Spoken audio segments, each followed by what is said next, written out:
What is going on? Chris Brock here with ChatGPT for Business and Life. We are here for our third AI Innovators Studio. This is week 3. Hopefully, we're getting better each week. I've really been working behind the scenes to ensure that we can bring a lot of value. It's been really great talking to platform partners, people that are really advancing AI, as well as just this great community that's always adding input, and we're sort of learning together the news that's coming in. Hopefully, we're going to be able to make a nice home or hub and make it these sort of Wednesday evenings, starting between 6 and 7 p.m. Eastern time. We really enjoy your conversation, your feedback, and any interaction that you may have for us. What I think we'd like to do tonight, we want to go through and share some really important things that I feel and sort of the community feel have been important sort of discussions that maybe we should look at a little bit deeper. And we're going to start that with asking, what is AI's trustworthiness when it comes to interacting and being in our lives? I think the best person we should look to for this, or at least one person we should look to for this, should be Greg Brockman. So let's turn it over to him and have him explain where he sees AI and trustworthiness coming into play for all of us. I think this really shows the shape of something that we should expect to be much more common in the future, where we have humans and machines kind of very carefully and delicately designed in how they fit into a problem and how we want to solve that problem. We make sure that the humans are providing the management, the oversight, the feedback, and that the machines are operating in a way that's inspectable and trustworthy. And together, we're able to actually even create even more trustworthy machines. And I think that over time, if we get this process right, we will be able to solve impossible problems. And to give you a sense of just how impossible I'm talking, I think we're going to be able to rethink almost every aspect of how we interact with computers. For example, think about spreadsheets. They've been around in some form since, we'll say 40 years ago with VisiCalc. I don't think they've really changed that much in that time. So I think it's really remarkable to think that we're going to solve impossible problems. And if we do that, we got to think about the trustworthiness of this AI or this artificial intelligence that we are collaborating with. So I think Greg Brockman really puts it into a really nice frame for us to think about. Plus, he mentions VisiCalc, which, if you don't know VisiCalc was the Excel spreadsheet system of its time. It was invented by a guy named Bob Frankston and his partner at Harvard. They sort of built this amazing Excel spreadsheet prior to Excel existing. And it really enabled all of those graduate students doing economics and sort of these great big databases by hand, a great step forward. So that was invented 40 years ago, 50 years ago. So technology moves sort of slow. And I think what we're really trying to look at this year is that AI is a generational leap forward. It's a generative shift, and it's sort of this new paradigm. I think the person that sort of looks at this as a new paradigm and sort of shares it the best is Andrew Ng. He sort of compares this AI movement to the diffusion of literacy. So think about the rise of AI. I'm reminded by the rise of literacy. A few hundred years ago, many people in society thought that maybe not everyone needed to be able to read and write. Back then, many people were attending fields or herding sheep, so maybe there was less need for written communication. And all that was needed was for the high priests and priestesses and monks to be able to read the holy book. And the rest of us could just go to the temple or church or the holy building and sit and listen to the high priests and priestesses read to us. Fortunately, we've since figured out that we can build a much richer society if lots of people can read and write. So that's right. I think we're at this movement where AI is a leveling sort of opportunity for technology, but it's also almost like this introduction to literacy. I was born in the 80s, so I had to learn cursive and I had to like reading and writing, and like we didn't even have like autocorrect. We were sort of moving from that typewriter sort of generation into database sort of computers. And with that, we didn't really have this idea of what we can do today with AI. Like just being able to digitize things and systemize them was a real big step forward, and then make us connected. So this new step forward with AI is this interconnectivity that we got in the internet age, and now this AI movement, which is sort of enabling all of us to have intelligence at a reasonably, really academically strong, very factual driven intelligence system that's sort of shared collectively. So it's a very interesting movement that we have, and it's almost like a new literacy. So before we really go into our guests, we have some really great guests. I wanted to show another really important aspect of AI trustworthiness. Benjamin Mann, he is one of the co-founders of Anthropic, and he created Anthropic with his team in order to build a trustworthy AI. So let's hear what he has to say about trustworthy AI and his foundational model. Criteria to prioritize is an immense challenge given the vast base of potential issues. At Anthropic, we focused on helpfulness, harmlessness, and honesty as top-level goals based on several considerations. First, these aims encompass many downstream safety properties. An AI assistant that is helpful, honest, and harmless will likely avoid problems like toxicity, bias, and unreliability. Second, the criteria represent clear end goals rather than specific techniques. This allows us to experiment with various methods to instill these virtues into AI systems. And third, helpfulness, honesty, and harmlessness reflect core human values that translate across cultures. We believe these principles constitute a strong foundation for value alignment as AI capabilities advance. So very interesting that his approach and his team's approach is to go after a very trustworthy and harmless AI. That's very much one of the moving visions of Anthropic. So just starting off with that, I think it's really great that we listen to and sort of see what is being done at the foundational AI level, the people that are really driving the foundational models, also the ones that are ultimately in control of, like, at the highest level, what is trustworthy AI. If you have the largest large language model deployment, it's very much within your domain to manage. And I think that is also why OpenAI is such a unique structured business, because I think that they understood that there's going to be an ethical implication of trustworthiness in AI. So it's always good to look at them. But what I find, like, with this great community we built, thank you everybody for joining and being part. What I found is that, that's not the most important question in what we're doing every day. Sometimes it's just like, how does AI work for us? How does it work for our business? How does it work for us in our daily life? And what should we be thinking about going forward as a small business owner or a nonprofit operator, or if you're running a fund? How are you going to jump into AI and make it work? There's no better person, I think, to sort of like look at the marketing angle and the actual implementation angle of marketing than Gary Vee. Used ChatGPT or an AI thing. I don't think people realize that Alexa and Google Home and Apple Home are about to use this for real. I don't think people realize it's gonna look like this. Hey Alexa, I have 6 of my son's friends coming over. 2 are lactose intolerant. 1 is vegan. 3 are a mess, and I'd like them to eat a little healthier. I only have a couple $100 in budget, and they'll be here for about 4 or 5 hours, but I also need something quick and snacky in the morning because they're gonna sleep over, and I wanna send them home with something. Send it. That's how people are gonna shop. So what I just said is real life in 5, 7, 9, 10 years.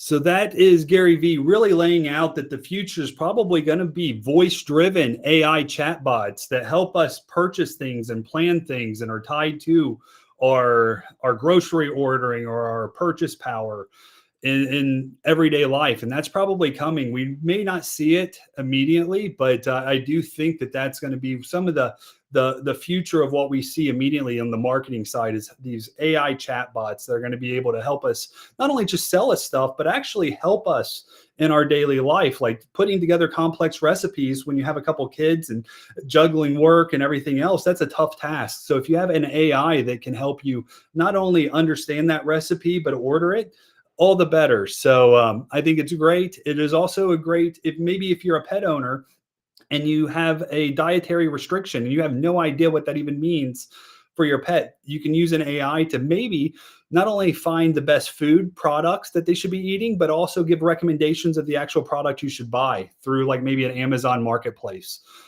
app. So I think we're going to see that. That's been in the news with Rufus. And with that, I see we have some really great people that are going to line up and join us tonight. I'm going to start off first with I know a person that is 3 for 3 for joining us in our AI Innovation Studio, Alden Du Rosario, CEO of Custom GPT AI. How are you doing, Alden?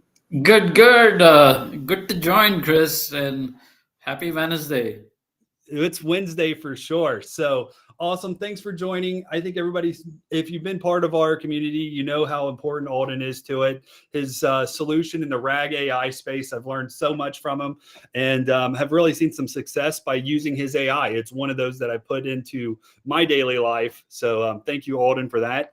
Next up, we have Stephanie Hughes. Stephanie, I think, is just a brilliant person. She has turned my eyes onto the importance of understanding large information data sets and emerging innovation.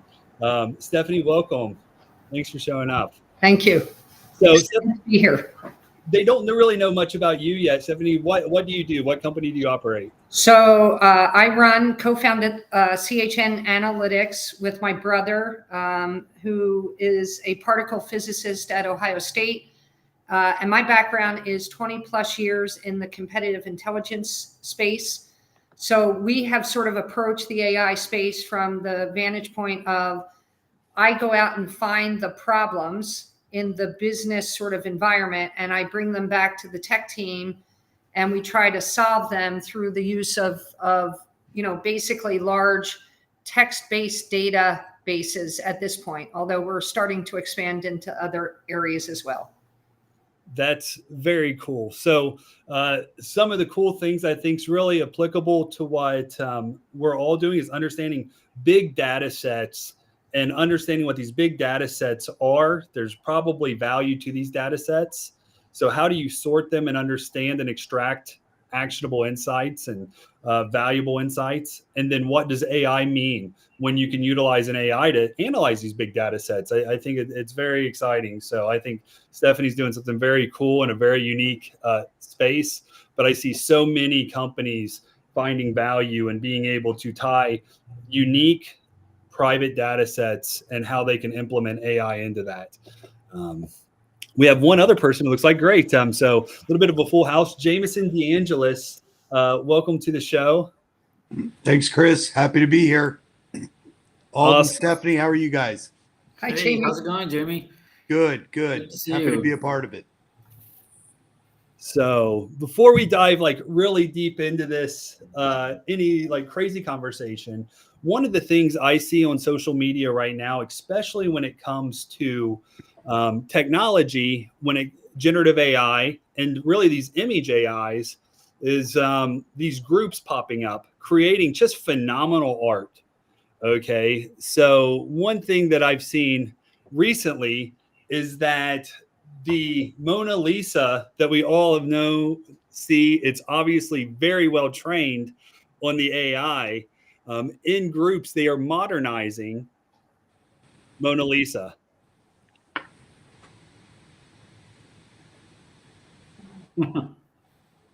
Crazy. And with this, it's just showing the power and I think the creativity level that is really unlocked by users that are utilizing AI. I know there's a lot of talk about art being damaging, but I'd love to hear your thoughts on AI art generation and artists. Is there going to be creativity after AI? I'll let you start, Alden. There will definitely be creativity, but the rules will change a little, just like, every other tool that came along, right? People would paint with brushes before, then they started painting with some other tools. Then Google came out and they could see other people's paintings. So then Photoshop came. So this is just another tool that the artist will use, though it does, like, make it a lot more intense now. The level of creativity will really go through the roof when it comes to art. What do you think, Stephanie? Well, I'm going to take a slightly different tact here because I have a brother who's an artist in my family, and what he does is he collects a lot of old art stuff that he finds in different, estate sales or junk stores or antique stores, whatever you want to call it. And the problem is that for a lot of folks who do that sort of work, they can't validate whether the work is authentic or not. It's a lot of expense to do that. And I think AI is actually going to help unlock the value of a lot of old art that's sitting in people's basements or crawl spaces or whatever, because now they'll have a tool that can potentially authenticate, true masterpieces from famous artists, which they can't do now because it's so out of reach for the average person to be able to do that on a single piece of art, whether it be a painting or a sculpture or something like that. So I see enormous value opportunity from this, but I'm going to leave the value creation going forward to folks who are much more creative than I. No, that's great. And it's great to have some type of authentication system for paintings and art. I remember I lived on Long Island, and a person found the Jackson Pollock, like literally like in their garage, and it was a real deal thing. So understanding what's real and what's not, definitely vital. Jameson, what do you think? Well, I'm going to throw a different angle at this. And being a lawyer,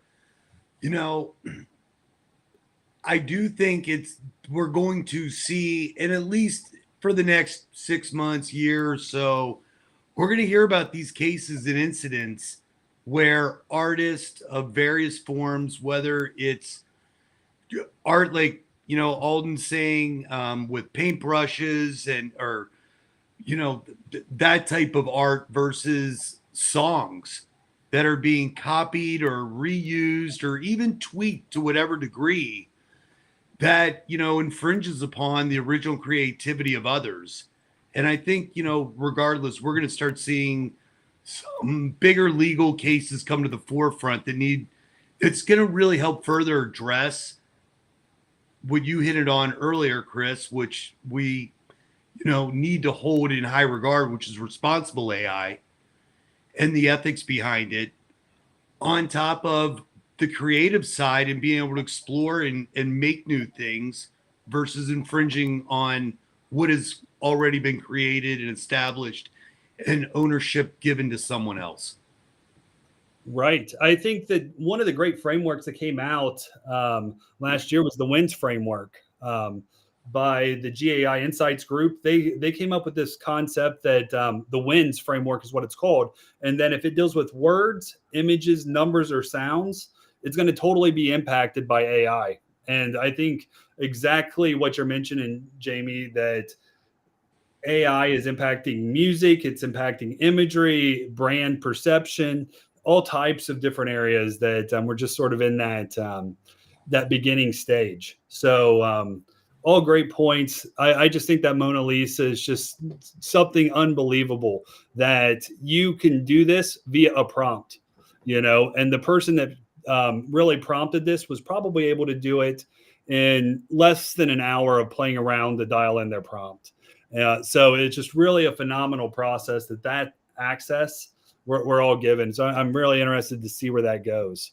So the other aspect to this, right, is AI could be the problem and AI could be the solution as well, right? Which is, till now, when you copied a music song from somebody else, a human had to sit there and figure out whether you really copied it from Taylor Swift or Dua Lipa or whoever. And now, because of how these models work, you can easily compare a song and see where the derivative is from. So If somebody wants to copy a song, let them go and copy the song. Whoever owns the original copyright to the song will quickly realize that, hey, somebody copied my song and it has 99.96% similarity to my copyrighted song. You take it, put it in front of a judge and prove that it is 99.96. The Right. judge rules in your favor. Well, I think the big issue is going to be the amount of people being able to easily knock off someone's brand in a way that's probably infringing their voice. It's probably going to become so easy that it's going to be hard to file like cease and like a good AI company, maybe cease and desist AI, for sure. Because imagine the amount of AIs using your voice. So I think we'll see a lot of licensing, maybe to the AI, where you'll see Rihanna's voice on AI and it's licensed through a sort of foundational model. We're already starting to see that with certain voice cloning platforms that you can use, several different voices. So it's going to be interesting. I definitely don't want to get in trouble for knocking anybody's stuff off, but I think we're in a world of sharing too. So it's very interesting, and we'll see why it definitely happens. I would think in the litigation side, probably over the next 2 to 3 years. The first 2 years is just going to be explosive usage and probably no litigation yet. So we'll see. Next up, I have this. Oh, sorry if anyone wanted to add any more, but No, I'm good. So I picked up this book. Okay, it's Harvard Business Review's 10 must reads on AI. Okay, and the way that this is broken up, they were able to provide us with a nice framework for how we get started with AI and what is a good recommended starting place for businesses to get going. What I realized last year is that a lot of businesses know AI is going to impact them. They have too many options and they don't know what's next. What this article sort of defines is that essential steps for AI transformation take these 10 things. You need to define your goals. You need to collaborate with partners. You need to master analytics. You need to develop an IT architecture with some flexibility. You need to integrate AI into your workflows. You need to expand AI solutions across your organization. You need an AI governance and policy. You need to invest in staff and centers of excellence in your region or your community or within your business. There's a big push that you must continuously invest in AI and not really sit on the sidelines and not stop trying if one test doesn't work out as planned. And then the 10th step is to always seek new data sources. This is their 10 steps to deep dive into AI. What are your guys' thoughts on that for sort of our audience that might be tinkering with AI, but they don't know how to get started? Well, I'll jump in and say I think we have a real expert in a lot of ways when it comes to big data right here with us, being Stephanie. And, Stephanie, when, tell us a little bit more from your perspective, your thoughts around that and the importance, especially like the last one, number 10, the need to always keep seeking to enhance or new versions of data. I mean, that falls right into your wheelhouse. Yeah. So I tell young people a lot about this, and I teach courses. I'm also a professor at a business school, and I teach courses on innovation and competitive intelligence, which, remember, that's where I came from. So I come from the intelligence space. And really, I tell folks, and I've been telling folks this for 20 years and trying to practice this. You constantly have to be curious about not just your space, but the adjacent spaces that you sit in, and your job, whether AI was involved or not, is to be a consumer of information that can be turned into intelligence. So that last point was the thing I was shaking my head at, because I call them data explorers, right? These are folks who are out there looking for interesting, innovative sets of data, and not all data is created equal, right? So one of the things that I've wrestled with, especially with the tech team over the years, is adding lower quality data to our very high quality data. So they have really challenged me on in many instances. While the data looks interesting, it's not complete, it's not rich enough. Its underlying methodology for how it was collected isn't strong enough, and therefore, do we want to add lesser quality data to our higher quality data? So that's an important part when you think about building a model. The other thing that I want to just touch on briefly is you need people bringing the interesting problems. And so it's been my experience over the last couple of years that the data scientists aren't always the folks who bring the interesting problems. They're the ones who can solve the interesting problems, but they don't always understand the nature of the problem inside an organization. So when people think about, well, AI, I'm not really a data scientist, or I don't do coding, or what I try to impart on people is this new world will require experts of all sorts, right? And you will have to understand different environments. You will have to understand, have a basic knowledge of AI and how it works, and these big data models and the training tools. But in the end, it's a combination of skill sets that an organization needs to bring to the table. And it's not all data scientists, and it's not all business people. It's a combination of those folks inside who can interact and understand each other's environment, where you're going to see the greatest acceleration, I think, inside of a successful organization. And I don't know how others feel about this, but that's kind of where I have seen the greatest opportunity, is in that convergence of skill sets. What I think convergence of skill sets is important. Big data is important. I think a lot of companies, there's sort of this interesting move that a lot of companies aren't really data companies, because they might have information, but they don't have actionable data. And Stephanie, I think that's where you're very interesting, is that you're leading in areas in which there's large sources of data, there's patents, there's SEC filings, there's grants or government contracts, a lot of very clean data.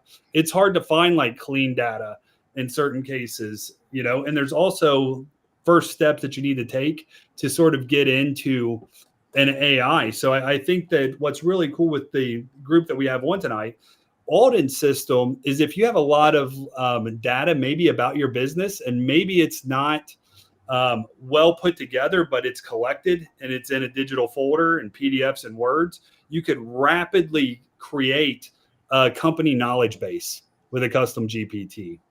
Whereas Stephanie's solution is much more on the data cleansing and sort of extraction with a very defined purpose. Can we give a little bit of an insight? Can we give a little bit of an overview of maybe your AI emerging tech? Yeah, and before we do that, I just want to say, Alden, last week, I think I was listening, and you said something last week that just kind of blew my mind, and I want to make this point, where you talked about the value of data, the value of customer data that people are collecting and don't even understand it.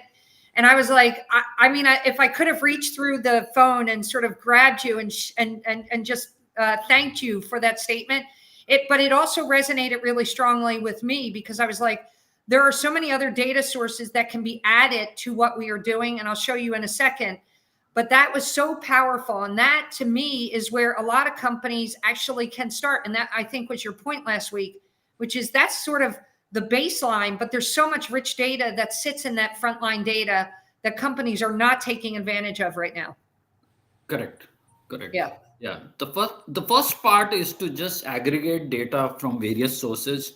And it used to be very difficult before. Like if you had told me, like, create a consolidated super agent involving your website, your help desk, your PDFs, your YouTube videos, your webinars, that's a big enterprise challenge, right?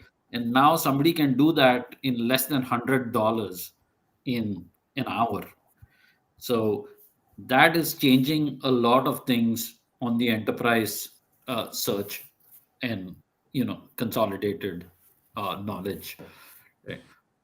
Absolutely. So the big story is don't fear AI, stop tinkering with it, dive in. There's solutions across the board.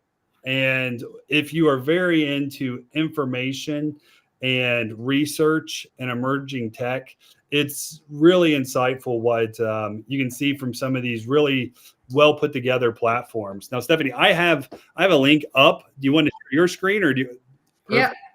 Is it okay? I think I pulled it up now. Perfect. Yes. Okay. So maybe what I could do is just briefly explain what we do and how we got to what we'll quickly just touch on a few pieces here. So we started our company about 5.5 years ago.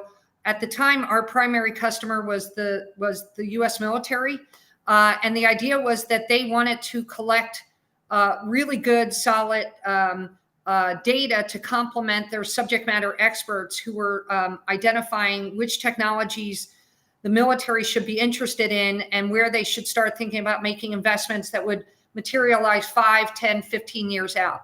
And so that's how we got started in this space. So if you think about it from a convergence of perspectives, Richard, my co-founder, coming from a machine learning background where he's been doing this since the mid 90s.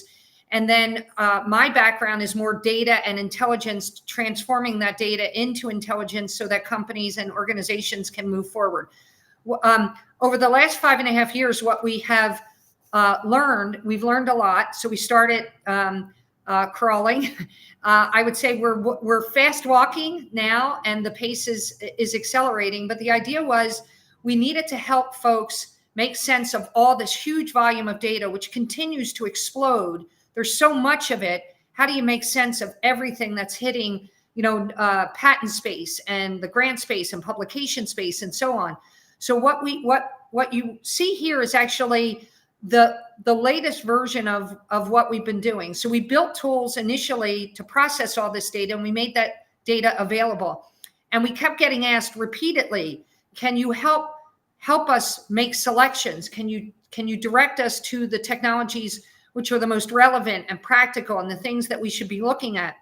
And what we've learned over this last 5.5 years is, while we have built better and better tools to process the data, clean the data, select the data, identify particularly emerging technologies. So we cover the entire technological landscape, but our real focus is in the area of emerging technologies. What we have increasingly begun to understand is that people they want us to better summarize, to really take them further down the journey, if you will, of understanding the data, so that we gave them the tools and then they were like, give us the reports. So what you're seeing here is actually the latest version of what we have produced, which is a report processed off of about 180 million records, which have been culled or distilled from about almost 400 million records in total. This particular report is identified as the AI ML report in robotics. And we call this the report overview page. And what you see is a lot of the stuff that you're reading here, the summary, and then the application insights and technology insights.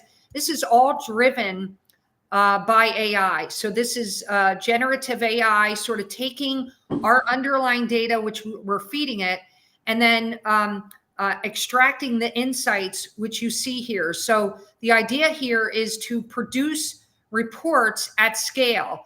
I'll just touch very briefly. People always ask us, tell us more about the methodology and the underlying data. And so every report page for every individual report has very detailed data on the actual report and what we're pulling it from and how many documents are sort of being utilized.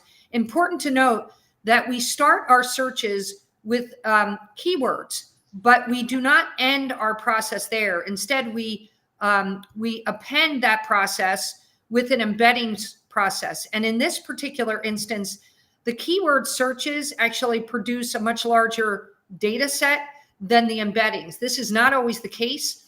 And what we tell folks is the embeddings are an important part of our process, because what we learned through the work that we did with the military is we would sometimes get 51 pages of single-spaced queries that we had to input into our process.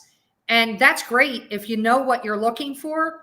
But what it wasn't really good at was telling us things that were emerging, which is, in fact, exactly what they were interested in. And so if you don't know what you're looking for, you can't actually identify it, and therefore you can't put it into a query. So we needed to build a capability that could handle both the known and the unknown, which is ultimately where the embeddings process comes in. And so our process, we think, is a very robust one, but it is intended to be combined so that when we build a data set and then we run our analysis, we are using both query-based as well as embeddings. What you'll see up here is a bunch of different tabs that highlight and summarize sort of top clusters and countries. We build packets of analysis over top of important countries and commercial organizations and the small businesses. And research orgs include hospitals and federal labs, as well as academic organizations. And then we also identify subject matter experts in each of the technology areas that we cover. And these subject matter experts are effectively identified based on their activity within that particular technological space. But then we also summarize their overall activity just across the board. And so for many of you who are in AI ML, you know Daniela Russ.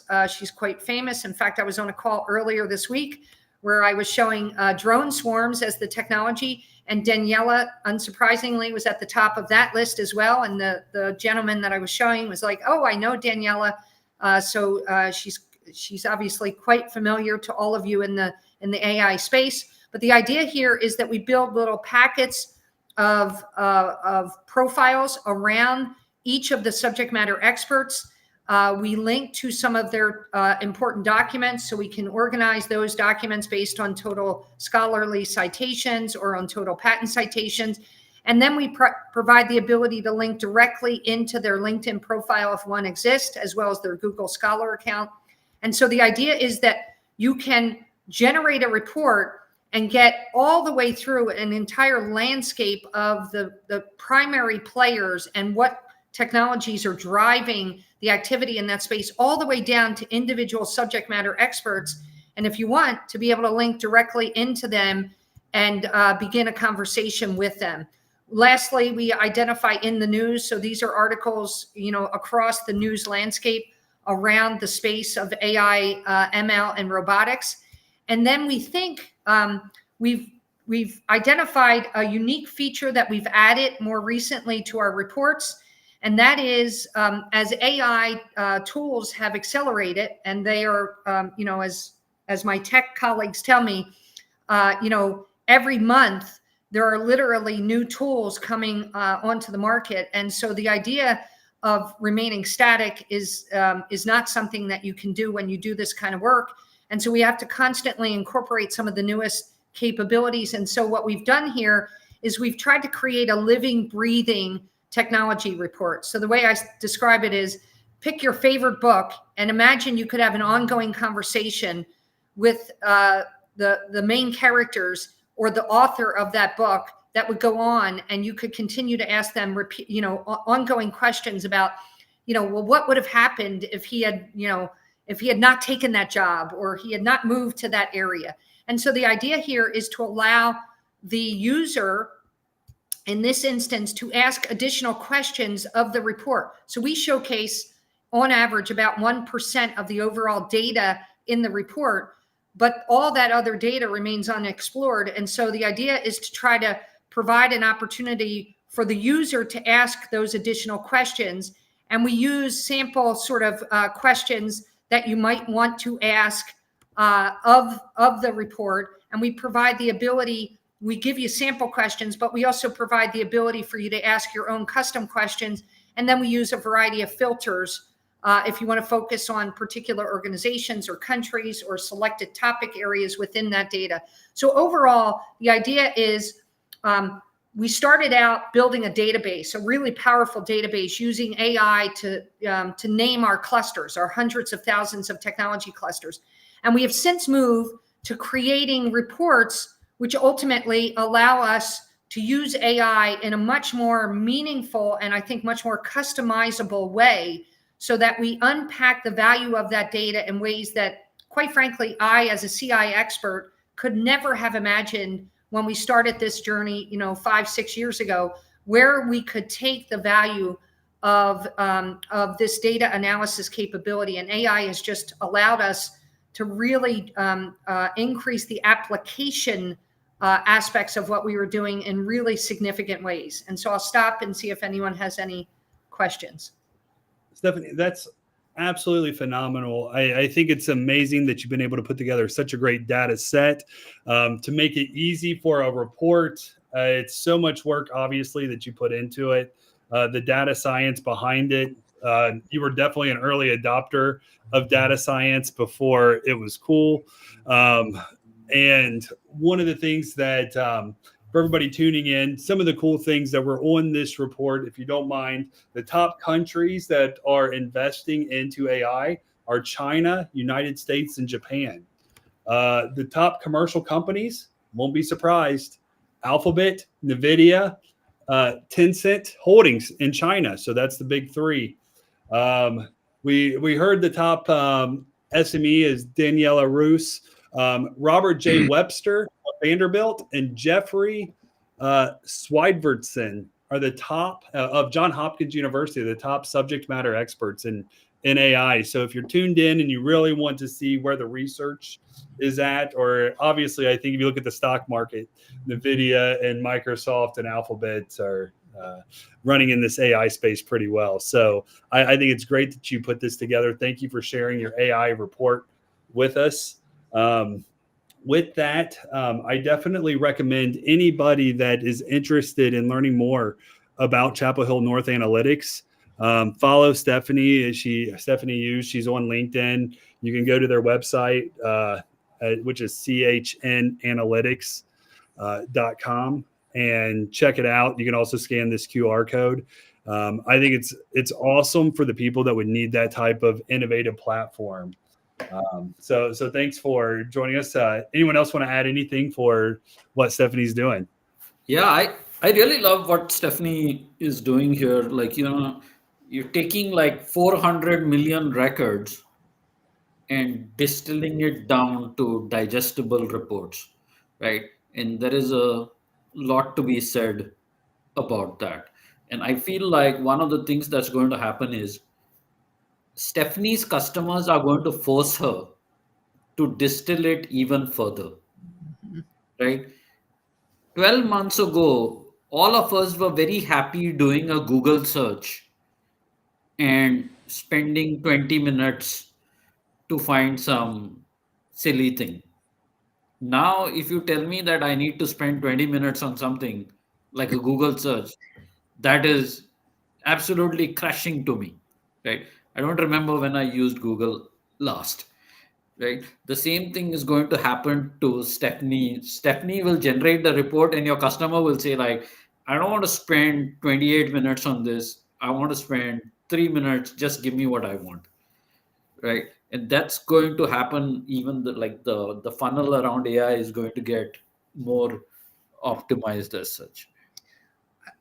May I respond to that? Because I think you are so spot on. Because even a year ago, what we just produced, and I'll be honest, we had a company a couple of years ago pay us a lot of money, let's just say that, to produce 1/1000th of what I just showed you. And it took, several months for us to produce and wrangle the data in that manner. And what I just showed you can actually be produced, I mean, without quality control, can really be produced in minutes. And when you add quality control, of course, it's a little bit of a longer process. But the point is, the value proposition is only going to get better and richer and deeper. And what was sufficient even a couple months ago is no longer going to be sufficient. And I agree with you. What I just showed you as a CI expert would have taken me thousands of hours to compile on my own. And I wouldn't have had near the level of insight had I done it. Correct. And Yeah. that's part of the effect of what the AI effect that will happen, right? Before Google, we used to spend all day at the library because we needed like one piece of information, right? Then Google brought it down to 20 minutes. And now ChatGPT is bringing it down to like 30 seconds. Yeah. So what is the cumulative effect of that is what's going to be interesting. Well, one thing I can tell you, Chris, and I say this jokingly, those who are pursuing PhDs, it should no longer take you years to do that. Potentially a lot shorter time frame. Very true. I mean, what's the academic setup for a doctorate in the future with AI and AI assisted? We can have a whole other conversation completely on that. And we should probably schedule that over the next couple months. But Stephanie, thank you so much. Like, we are going to have like some type of basic training. So I feel like we've been at like this super high level of amazing emerging innovation and technology. One of the things, and maybe you could stay on and feel free to, because I'd love to hear your feedback. What I thought we should take a look at that I'm in AI every single day, and I just sort of forget how far ahead and how immersed I am. And Stephanie, from your life, I'm sure that's how it is. Like, you've been AI for years, so it's no different. Just it's sort of a new flavor. And Alden as well he got woken up out of this dogmatic slumber last year and created one of the most phenomenal AI companies, I think, out. So I think that with that, in that sort of spirit, we're going to try to share some like tips and tricks of what maybe people that are just now getting into AI may need to look at before they're buying tools or solutions. They may purchase, in my opinion, like ChatGPT, right? And then they might now be wanting to explore GPTs, So on the GPT store, these are like sort of little add-ons that you can add to your paid ChatGPT account, and they're broken into multiple categories. Do any of you have any history or usage with any of these GPTs?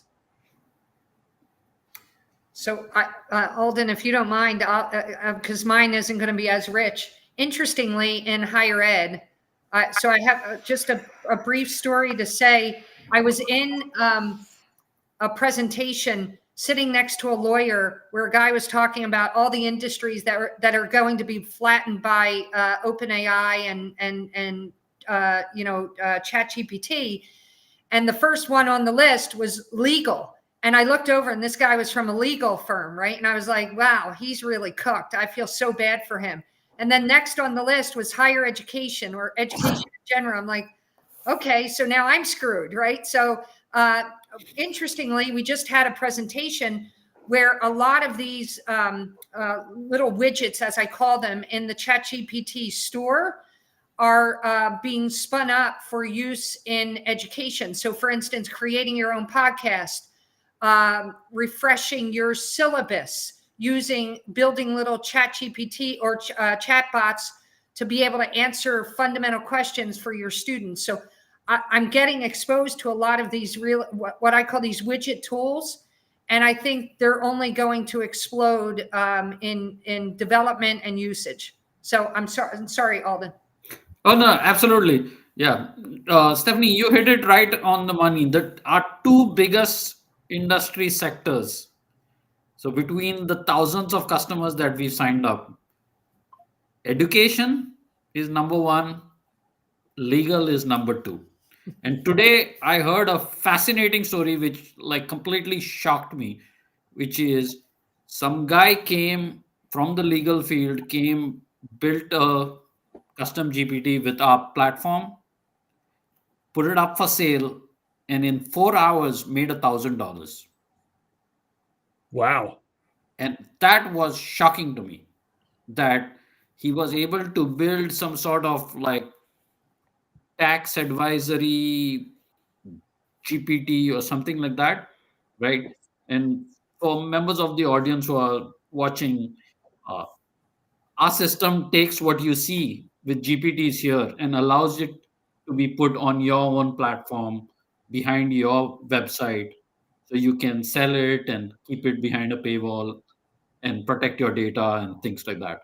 So this guy built it and made $1,000 in 4 hours, which was quite stunning to me.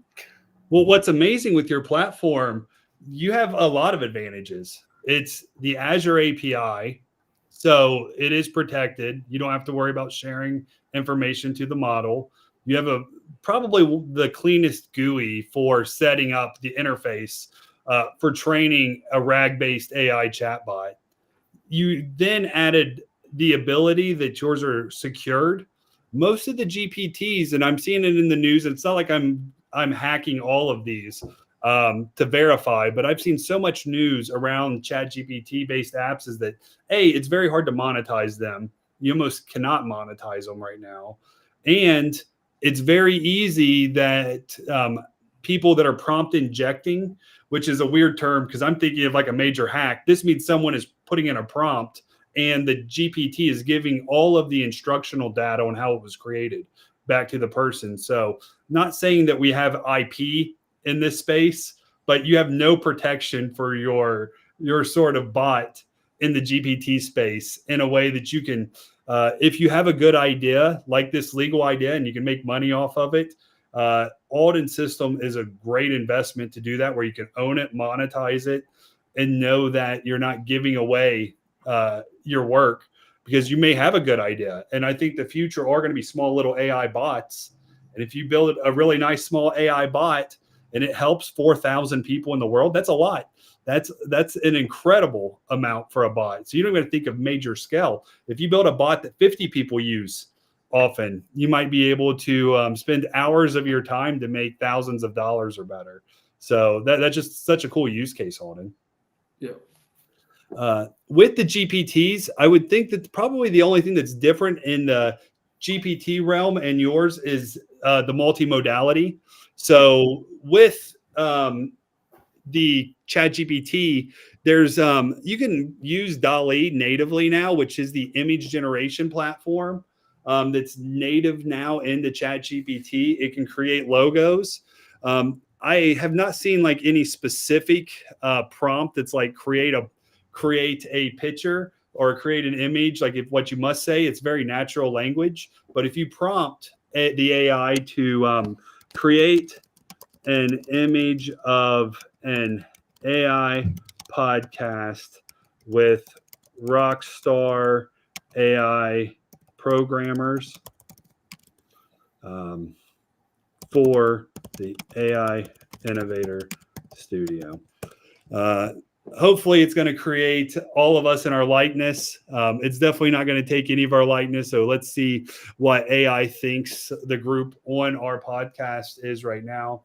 You have to have the paid version, and sometimes it airs out. Like I've definitely seen OpenAI fail quite often when it's creating imagery, and it'll retry, or it'll sometimes give you a thumbs up, thumbs down.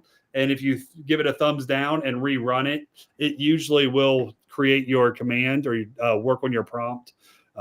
With all the guardrails and the safety procedures, you can no longer create images of people's likenesses as easy as it was probably when it was first launched. So you cannot do like a Taylor Swift. There we are, very luminescent background. I like it. But there's a lot of these GPTs. I don't see them going into major production, but I have seen people use them for logo creation. So if you haven't tried the GPT store, I definitely recommend you check it out. There's a lot of cool GPTs around nutrition or fitness or building a business or coaching, and understand what these personalized AI chatbots are. And then when you understand what they are and why you would want one for your business or organization, check out customgpt.ai with Alden. I think it's definitely that solution. There's a really cool use case video out there of your platform with a use case from MIT. What was that about, Alden? So this was very interesting, where MIT, being an educational institute, has a lot of information, right? But it needs to become accessible.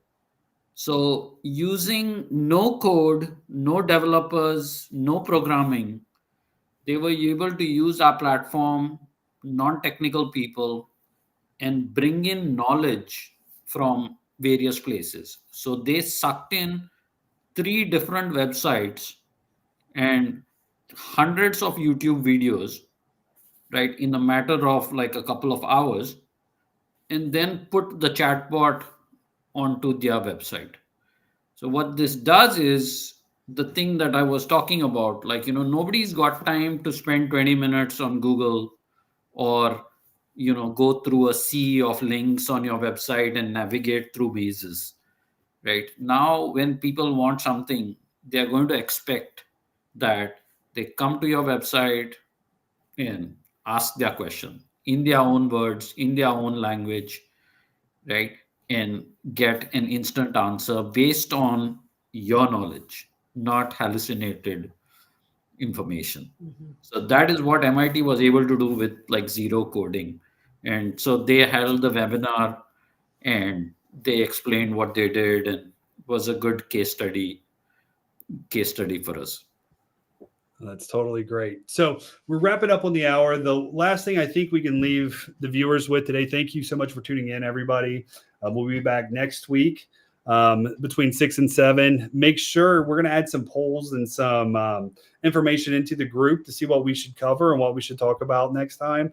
But what I want to leave us with, and really maybe the reflection for this week, and we'll get some feedback from Alden and Stephanie, is how do we best develop a digital mindset?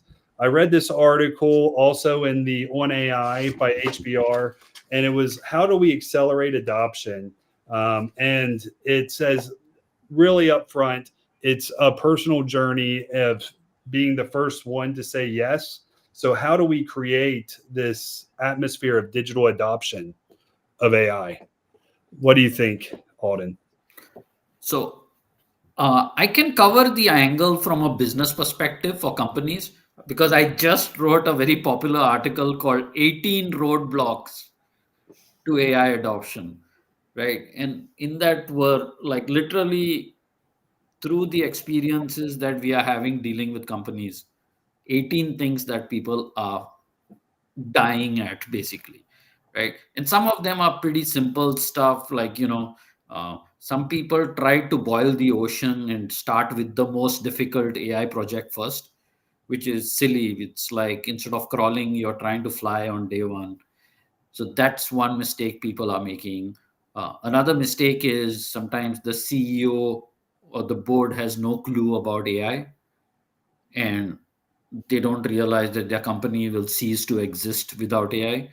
So if the CEO and the board, they are not on board and they are not funding the thing, then that's another roadblock. So like that, there are about 18 roadblocks that people are running into, and how do you get around it and start your adoption journey? But a lot of like early adopters, they are like running to the races. Like it's quite shocking. It's a funny story. Yesterday was we got this customer who's using AI to milk cows. Like it's a farm in Ireland, and they're using our system to milk cows.